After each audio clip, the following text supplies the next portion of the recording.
Many thanks for joining us. You're live on GBC24 and GTV. This is News Hour and you're welcome to our studios. My name is Selike Makola Chapalu. And my name is Akpene Avo Ajaja. Robert Frimpomansu is also here with us. He will do the sign language translation of the news. In the headlines, Parliament approves over 6 billion cedis for Ministry of Education. UK to set up support for Nigerian forces fighting Boko Haram. And in sport, Seth Blatter and Michel Platini suspended for 8 years from all football-related activities. Now the news in detail.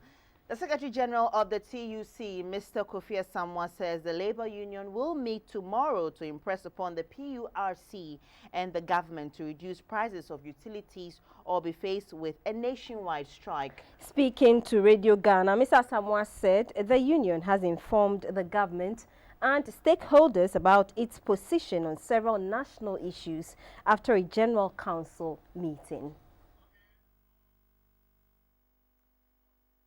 To Parliament now, and Parliament has approved 6,532,000,000 Ghana cedis for the Ministry of Education to implement its programs and activities for the 2016 financial year. The ministry will, among other interventions next year, provide 500,000 school uniforms and 1 million cedis worth of school sandals to pupils in deprived communities. In pursuance of the ministry's policy of zero tolerance for teacher absenteeism, the ministry will strengthen its national school inspectorate activities. These were contained in a report by the Committee on Education presented on the floor for the endorsement of the ministry's budget for 2016. The budgets for other ministries were also approved.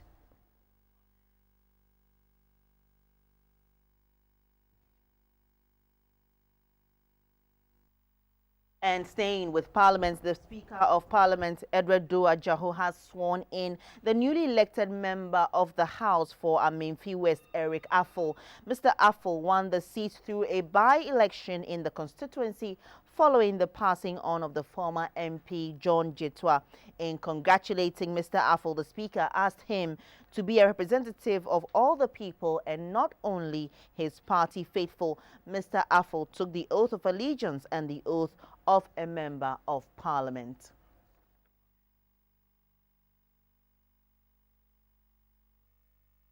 Still News are live on your news channel, GBC24. In some more stories, experts in education say instruction in local language, change in curriculum, and a paradigm shift can help students to be innovative and tackle problems on a daily basis. These were the views of the Minister for Education, Professor Nana Jane Opoku-Agyeman, at the final session of the Campus Connect series for the year, which took place on the campus of Ashesi University at Brekusu.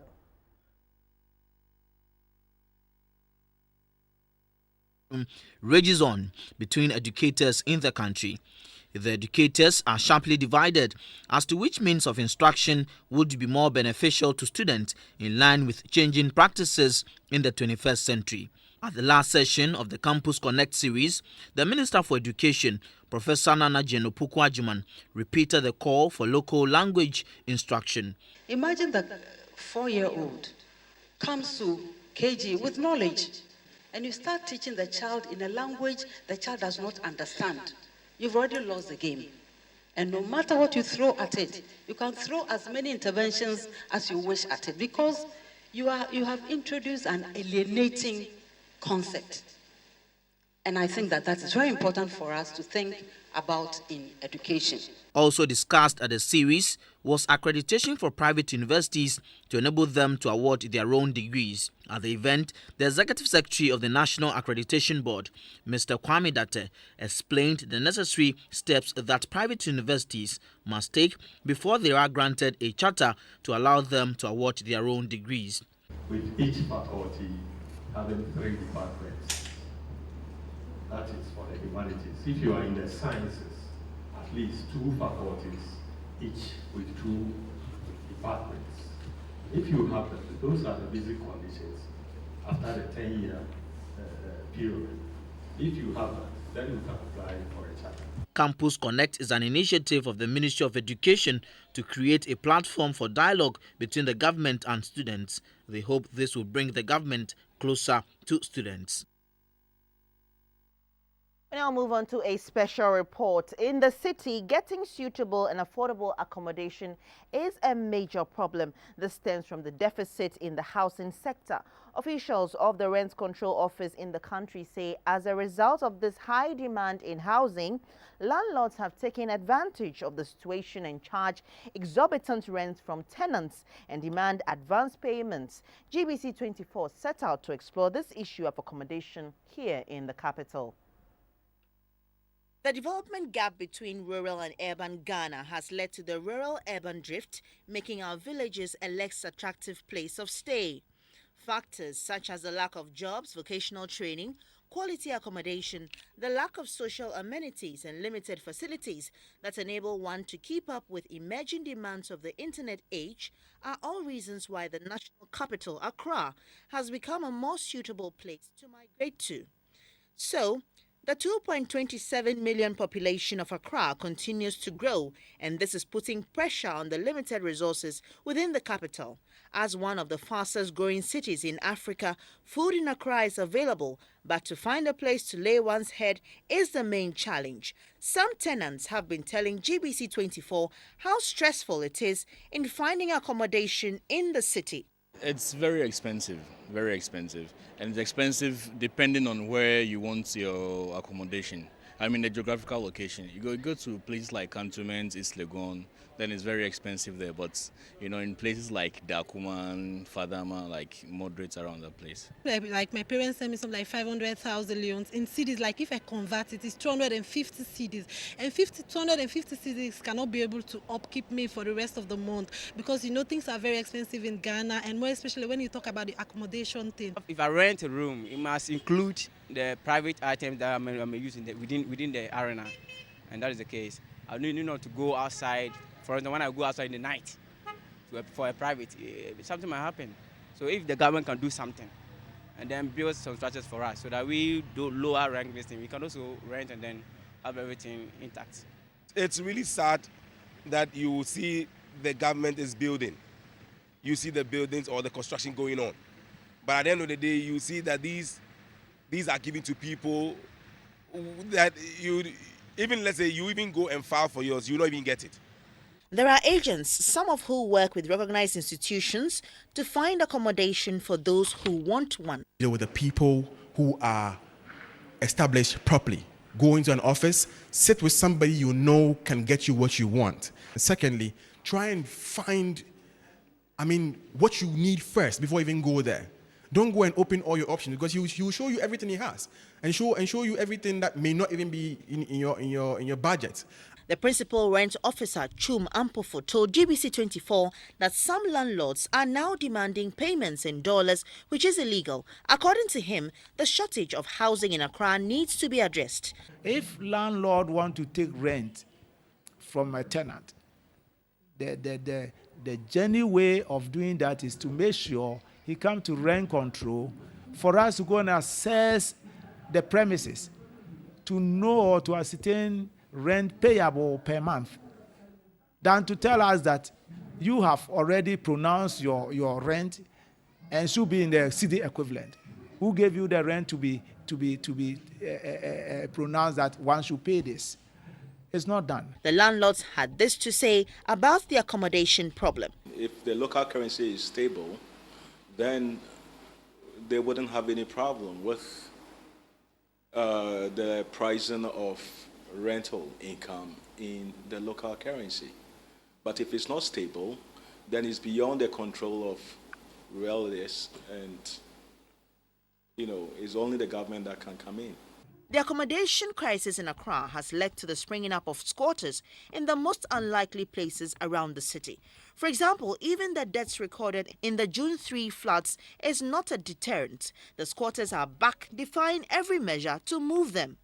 On the other hand, there is a housing boom for the high-income earners.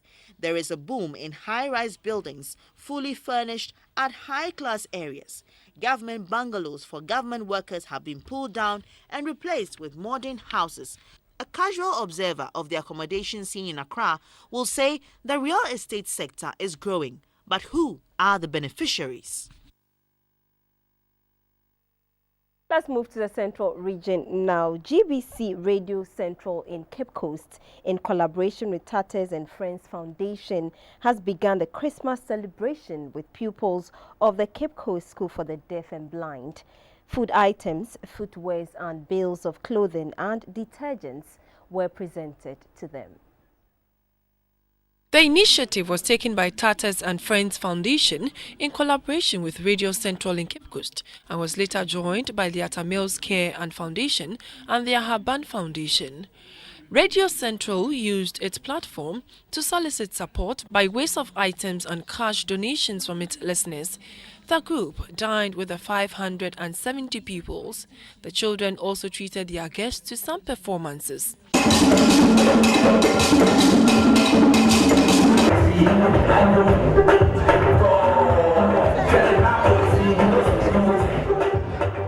The CEO of Tatters and Friends in Accra, Caritas I, said the initiative has helped them to share with the young people who, through no fault of theirs, find themselves in this situation. The marketing officer for Radio Central, Fred Eyim, explained why the station chose Cape Coast School for the Deaf and Blind for its project this Christmas and why it's partnered Tatters and Friends. Our team is here this afternoon just to throw awareness to the public who are listening to us now that Cape Coast School for Deaf and Blind needs help. And it will take you and I to donate towards whatever need that these people need to run the school. According to Dr. Mills, the foundation has already adopted Cape Coast School for the Deaf and Blind and will support it at all times, as the late President Mills was doing when he was alive. Mills Foundation really believes that deaf and blind students are in fact a very valuable resource that we have to develop in order to be able to attain the best that they are capable of. The headmaster of the school, in an interview GBC24, pleaded for assistance for the school in constructing a sanitary facility for the pupils and also help them with their water supply. You're watching News Hour live on your all news channel, GBC24 and GTV.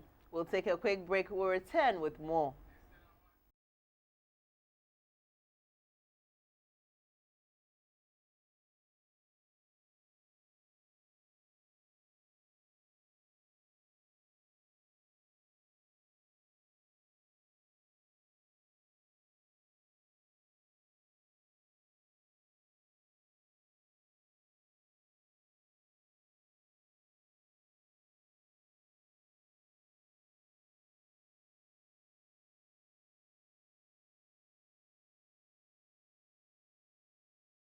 Good evening. Still News are live on GBC24. Time to talk business. My name is Morris Ogbete. Now, the Finance Minister Seth Terkper says the decision by the U.S. Federal Reserve to increase interest rate by 0.25% will decrease investment in developing countries, including Ghana. Now, speaking in an interview with GBC24, Mr. Terkper said government is monitoring the situation to develop strategies that will make Ghana an attractive investment destination. The U.S. interest rates, policy is a global one that determines. The reason it's important from a global perspective, is that a lot of funding comes from the U.S., right? And so when rates were low and they were relatively high, and not just in developing countries like ours, but like middle-income countries, it meant that there was a shift in investable funds to more profitable middle income and developing country stocks and portfolio, if you want to put it that way. Now, if U.S. interest rates start going up, it means that you are going to see a reversal. Another factor is the risk factor. And the reason the U.S., like Germany, the EU, and others are able to maintain low interest rates is the risk factor. They are more stable, mature markets. So when if the interest rate is high, people like to take advantage of that, even if it's still lower than a middle-income country on account of less risk. We in Ghana and developing countries have to watch that trend. I don't also think that we're at a point where all of a sudden, I don't think we're also at a point where all of a sudden we'll see a major disinvestment. But it's good to prepare. And still in business, producers of local rice are urging Ghanaians to patronize local rice this festive season. They argue that each kilo of local rice purchase goes a long way to create jobs for the local farmer and goes a long way to shore up the local currency. In 2014, Ghanaians consumed a total of 754,698 metric tons of rice. Out of this figure, 52% was imported, which cost the nation $600 million.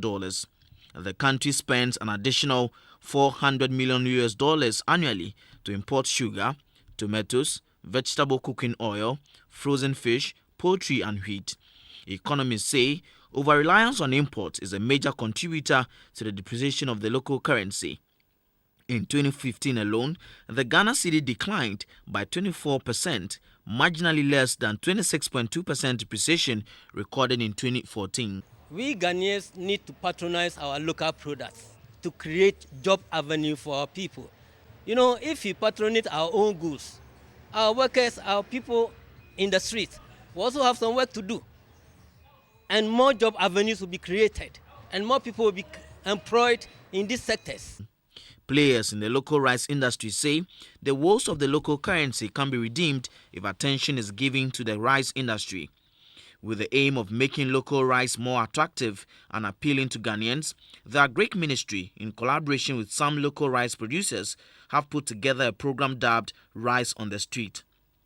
The move seeks to convey the message that local rice is as good as any other international brand. Above all, the local rice is fresh and more nutritious than the imported ones which have been kept in bags for months. This rice is produced by Ghanaian farmers in the Volta region at Weta and Esuchari. And the more we patronize locally produced rice, we give the Ghanaian farmer more money. There is this perception you have about local rice that is not nice. But when I tasted it, I think it's really good compared to the foreign one. I really like it. I like enjoying local rice. It is very nice. The taste is very nice. Organizers of the program say the days when local rice was not packaged well to meet international standards are long gone. We really want to assure Ghanaians that gone were the days when people will say locally made rice, when you cook them, they tag it to Jimmy. Research have gone on in our agricultural institutions, and this rice is comparable to none. You will be surprised that there's no difference in any rice anywhere. So we are assuring Ghanaians to come, taste it, and really patronize the Ghanaian rice. The more we buy Ghanaian rice, the more we put money into the Ghanaian farmers' pocket, the more we grow our economy. They also argue that the price of local rice is economical, given the nutritional benefits. A 25 kilogram of local rice goes for 120 Ghana cedis, while a 25 kilogram of foreign brand ranges between 130 and 180 Ghana cedis. Our checks in some local shops reveal Ghanaians are beginning to develop the appetite for local rice. Players are, however, calling for massive investment in the rice value chain to ensure constant supply. Still business live on GBC24. Now, the dry and dusty season currently prevailing in the country is no fun for permed or relaxed hair. This is because the harmattan is not friendly to glossy hair and thus compelling many women to change their relaxed hair or braided ones. But this does not come cheap. In this story, we take a look at how expensive it is for women to maintain their hair in this dry season. The harmattan is a dry and dusty West African trade wind. It blows south from the Sahara into the Gulf of Guinea between the end of November and the middle of March. It is usually characterized by cold, dry, dusty winds in the evenings until the early hours of the morning. When the harmattan blows hard, the heavy amount of dust in the air can severely limit visibility and even block out the sun, comparable to a heavy fog. The season comes with a lot of experiences, some good and others challenging. The dryness that comes with the season affects the way people eat, dress, and even the way they protect their hair. This year, the harmattan season set in earlier than expected, and according to the Meteorological Agency, Ghanaians may have to endure the season a little longer than it has been in the past. While the harmattan is a business booster for some businesses, it reduces sales for other commercial ventures. For instance, people who sell items such as cold drinks and ice creams do not make much sales during this period. The harmattan has slowed down sales. I used to sell about 10 bags of sachet water, but now I just sell 3 to 4 bags. But as the saying goes, one man's meat is another man's poison, and to those in the pharmaceutical, shea butter and hairdressing business, the appearance of the harmattan implies that there is time to jack up sales. The dry season tends out to dry the hair much faster, causing it to break and makes it difficult to maintain moisture. This tends to create a booming business for hairdressers and hairstylists. This is because during the harmattan season, most people, especially women, tend to give much attention to their hair to avoid breakage. Ekia Akoto is a hair specialist and she tells us more. Once we are going into chemicals, when it gets to the harmattan, your hair will naturally break.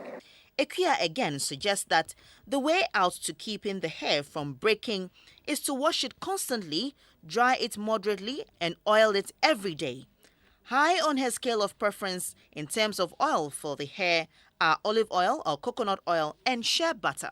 When you have chemicaled hair, to be precise, permed hair, it is good for you to braid during this season, like during the harmattan season. Either fix weave on or braid to cover up. However, the alternative for those who cannot go through this routine is either to braid or to fix a weave.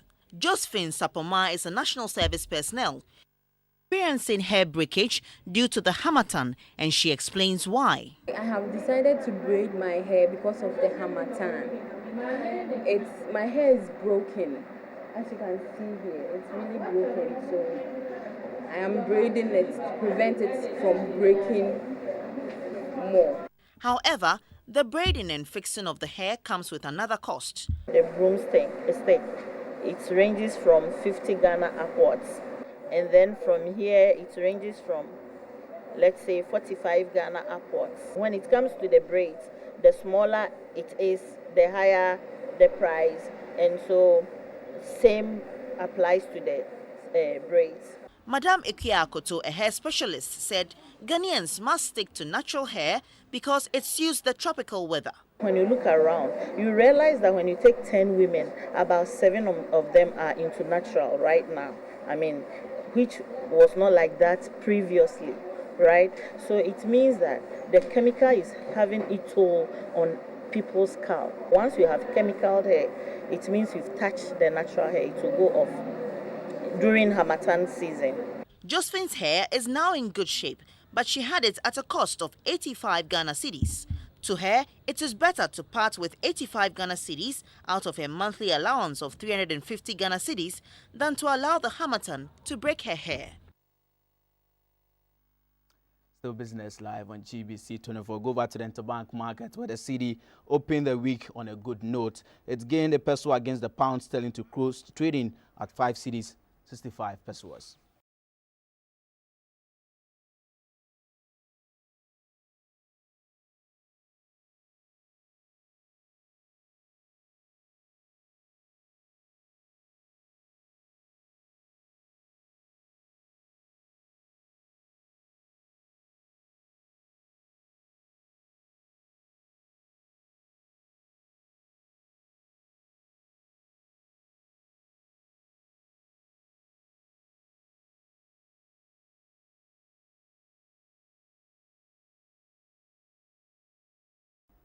We also bring you latest price of gold, cocoa and oil commodities market.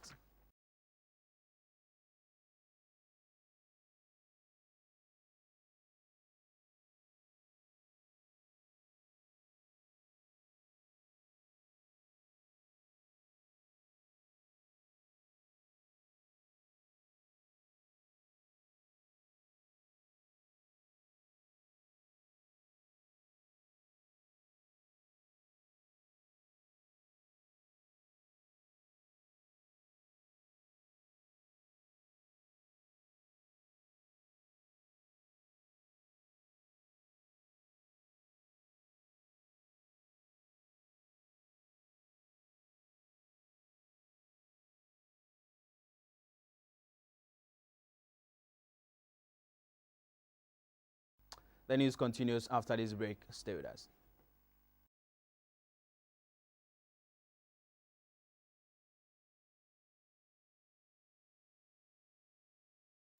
Welcome back to the health segment brought to you by FPAC. FPAC blows your pain away.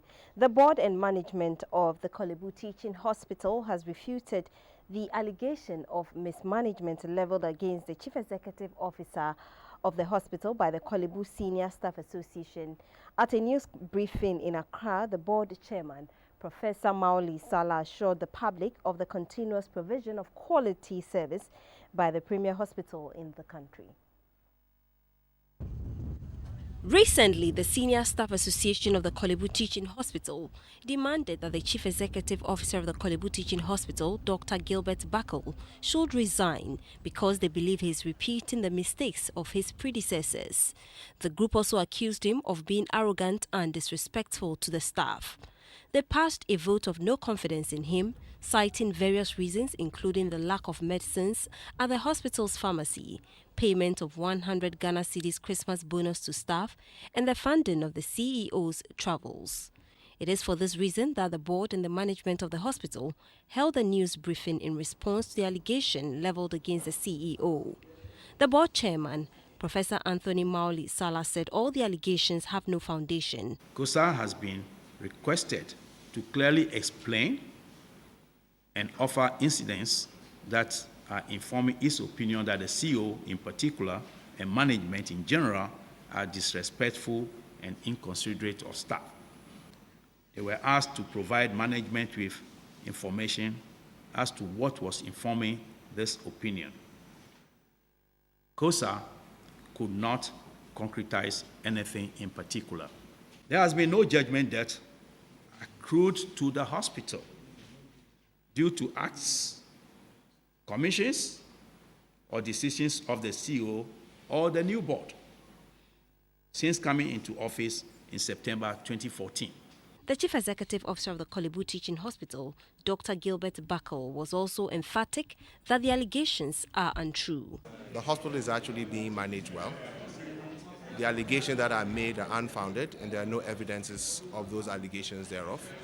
Management and board have invited COSA and continue to invite COSA to formally present their issues of concern and allegation with the evidences thereof, for the board to institute the due processes to correct them if there's any evidence to support any of these allegations. According to the board, the focus of management, led by the CEO with the support of the board, has been to improve the leadership capacity in the hospital and create organizational alignment that will strengthen its administrative system. However, there's a need for staff and stakeholders to cooperate and participate in the painful process of change that has begun. In our health diary, we focus on breakfast and its importance. Breakfast is the first meal taken after waking up from a night's sleep, most often eaten early in the morning. A good breakfast energizes you and gets you ready for the day. Breakfast also restores glucose levels, an essential carbohydrate needed for brain power. Apart from providing us with energy, breakfast foods are good sources of important nutrients such as calcium, iron, and protein. Skipping meals, especially breakfast, can make weight control more difficult. Also, people who don't eat breakfast consume more calories throughout the day and are most likely to be overweight. Breakfast is very essential for children because children who eat breakfast tend to keep their weight under control and lower blood cholesterol level. Some common examples of breakfast foods in Ghana include tea, millet or corn porridge, wheat porridge, oats, and Tom Brown. The next time you wake up from bed, don't forget to eat your breakfast before starting your day. And that's it for the health segment brought to you by FPAC. FPAC blows your pain away. We'll be back with some international news.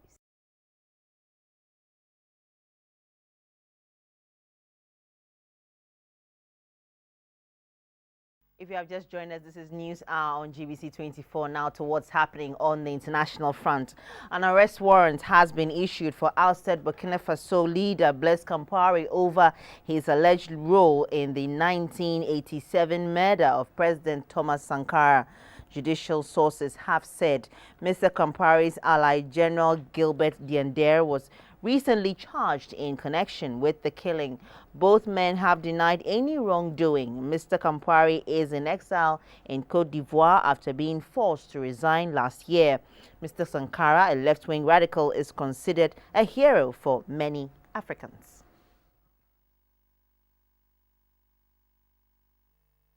The UK is to step up support to the Nigerian armed forces to tackle Islamist group Boko Haram. It will include a specialist team to help deal with explosive device and a medical training. This was announced by UK Defence Secretary Michael Fallon on a visit to Nigeria. Boko Haram is fighting to overthrow the Nigerian government and create an Islamic state in West Africa. Mr. Fallon said they stand united with Nigeria in its effort to defeat terrorism. The UK has vowed to more than double the number of British personnel deployed on training tasks in Nigeria in the coming year.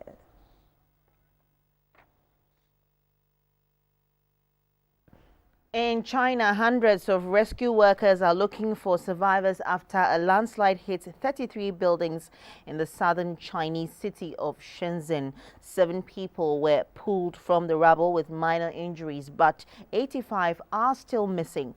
About 900 were evacuated as the landslide struck on Sunday. Authorities said a huge man-made mound of earth and construction debris lost stability and collapsed. The city is one of China's biggest and is a major industrial center. It is situated in the southern province of Guangdong across the mainland border from Hong Kong. The landslide has blanketed a vast area of 3,800 square meters, covering up to 10 meters of mud at the industrial park. Reports said the landslide caused an explosion at a natural gas pipeline. Workers have cleaned up about 400 meters of damaged pipeline and are now repairing it. India's Supreme Court has dismissed an appeal against the release of the youngest convict in the notorious 2012 Delhi gang rape case.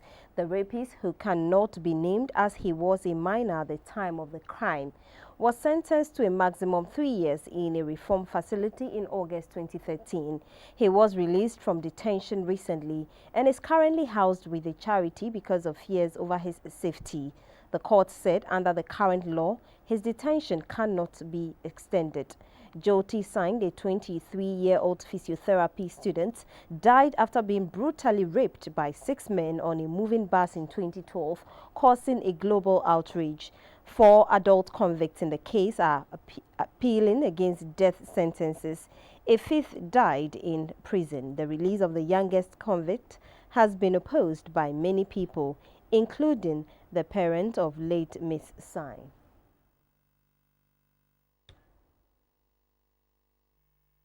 And that was the international news. We'll be back shortly with sports. Don't go.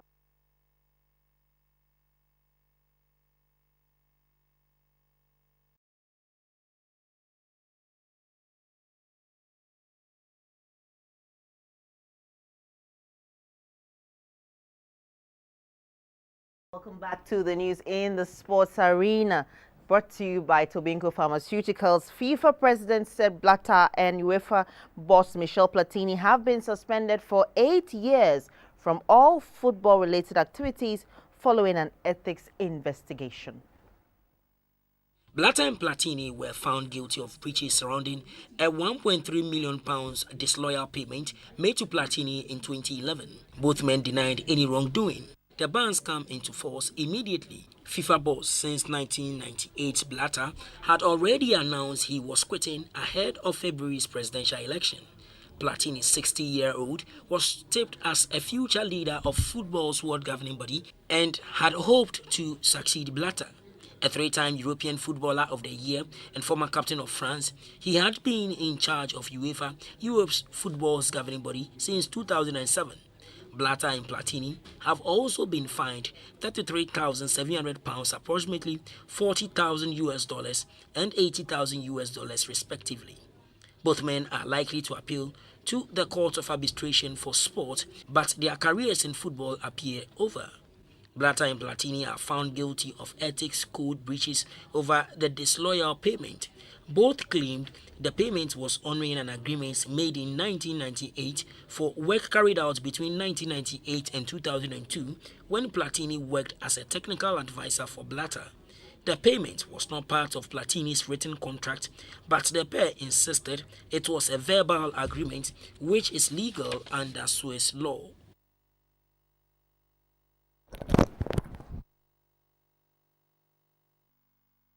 Away from football, and Conquerors Rugby Football strengthened their grip at the summit of the league table with a hard 27 points to 3 victory over Dansoman Hurricanes Rugby Club. The victory means Conquerors are unbeaten in 4 league matches. The first round of matches for the 2015-2016 Ghana Rugby Club Championship League came to an end with 3 matches. The day started with the defending champions of the Ghana Rugby Football League, Cosmos Buffaloes, playing as guests to UCC Spartans.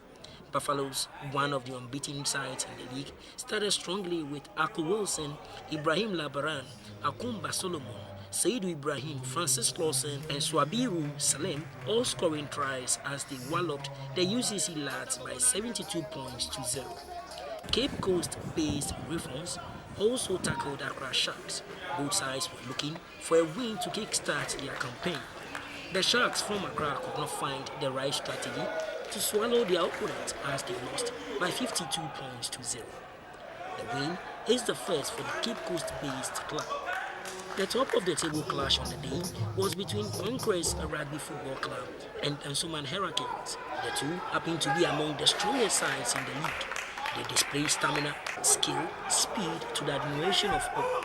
Conquerors, a side that had 9 of the national team players, opened the scoring in the first half through Kelechi Owanta, with Mohamed Rabiu converting successfully. Idrisu Suleiman reduced the deficit to 2 after he converted a penalty kick. Back from the break, Conquerors increased their tally through Francis Donko and William Aite to carry the day 27 points to 3. The victory has sent Conquerors on top of the league with 20 points. Cosmos Buffaloes followed with 20 points. The Dansoman Hurricanes locked at the 3rd position. Ida Sports are 4th with 6 points. Griffons 5th with 5 points. Accra Sharks are 6th with 4 points, with UCC Spartans bottom with a point. The second leg of the Ghana Rugby Club Championship League will resume in January 2016. The semi-finals will be played between the teams ending the 1st and 4th on the league log, with the second match between teams who ended 2nd and 3rd. And we are back to international football, and Spanish giants Barcelona claimed their 3rd FIFA Club World Cup crown with a comprehensive 3-0 victory over River Plate in Yokohama. A brace from Luis Suarez and Lionel Messi's strike gave Barcelona the crown. And that's all in the sports arena. Coming up is entertainment news with Valerie Danso. Do stay.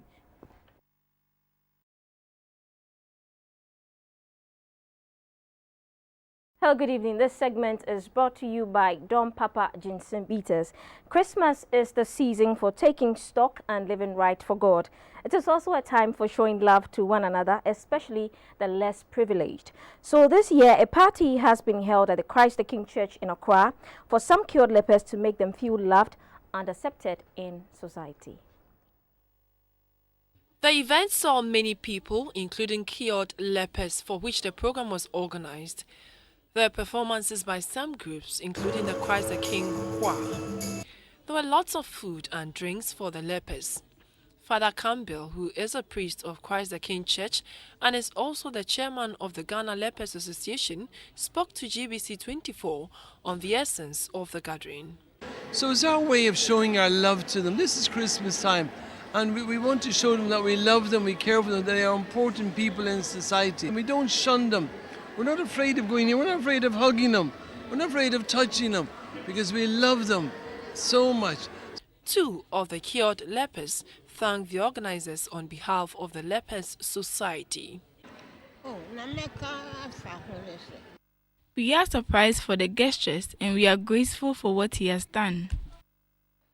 We appreciate what he has done for us.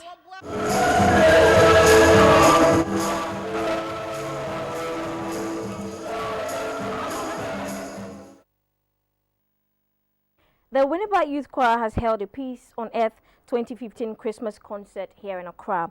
The occasion was used to launch an endowment fund which would be used for the development of members and promote the activities of the choir. We'll bring you sights and sounds from the event.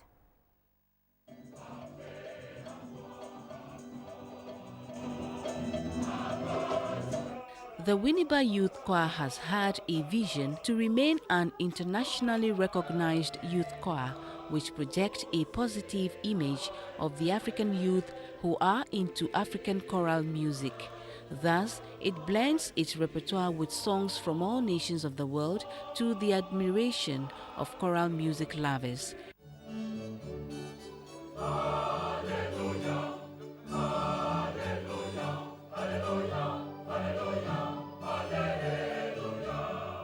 Every Christmas, the choir organizes a Peace on Earth concert to first of all thank God for leading them through the year and then raise funds to support the group.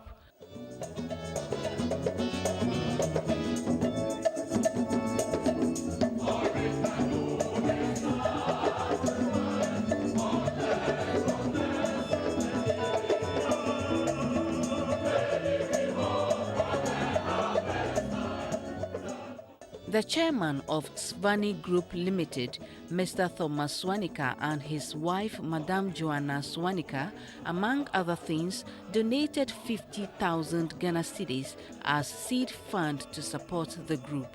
The board of directors of the choir were thankful for the massive support they have received from various patrons and well-wishers of the group. The choir and the Angel Voices of the Angel Specialist International School in Tema featured at the event. Theodora Medeto, GBC24, Accra. The Festival of 9 Lessons and Carols is celebrated by Christians ahead of Christmas and is characterized by carols which are interspersed with scriptures talking about the birth of Christ. The Trinity Congregation Choir of the Presbyterian Church in Tema did just that.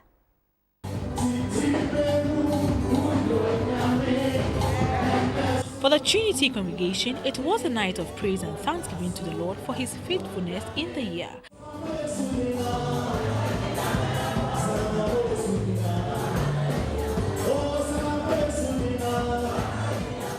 The women's ministry opened the carols night with a melody put together by the ministry before the host choir took the stage to thrill audience with some variety of Christmas carol.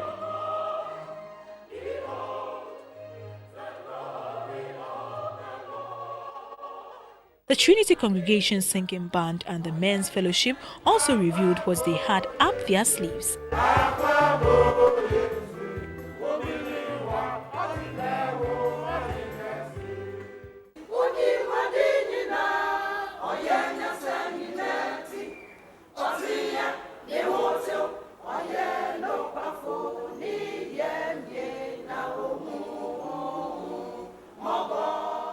The guest choir, Tema Youth Choir, got the congregation on their feet with some local rendition of Christmas carol.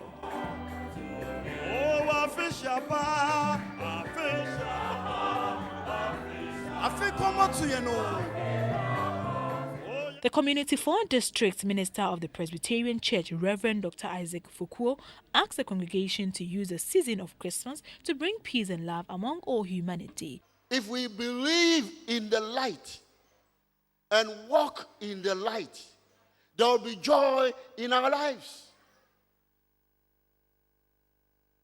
So that we don't only come here to sing joy to the world, but you sing joy to the world when you get your pay packet.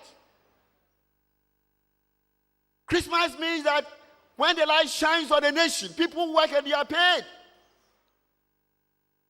Christmas means that people sleep and wake up and say, thanks be to God. The carol service was also used to raise funds to support the ministry and the less privileged in society. That's it for entertainment news. The weather report is next. Report brought to you by, with technical support from the Ghana Meteorological Agency. Good evening, viewers. Welcome to the Winkle Weather Report. It has been partly cloudy over the coastal strip, especially those over the western coast had some clouds this morning. But the other part of the country remained dry and hazy. And in terms of the forecast for now till tomorrow, we expect the same weather conditions to prevail over most areas. However, temperatures will still be cold over the north, relatively cool over the southern sector. In terms of the figures, we expect around 16 degrees Celsius over Boku Navrongo, but 18 over Tamale, while we also record 18 degrees Celsius. Moving down to the southern sector, those over the Volta and eastern region are likely to record 21 degrees Celsius, but Kumasi, Sunyani will record 18. The coastal strip will record 24. They will be a bit warm compared to the inland areas. For the early dawn, we are anticipating mist and fog patches. It's going to be a bit dense over the western coast into the Ashanti region. So fishermen and then also drivers that may be using the road at that time at dawn, please do so with caution.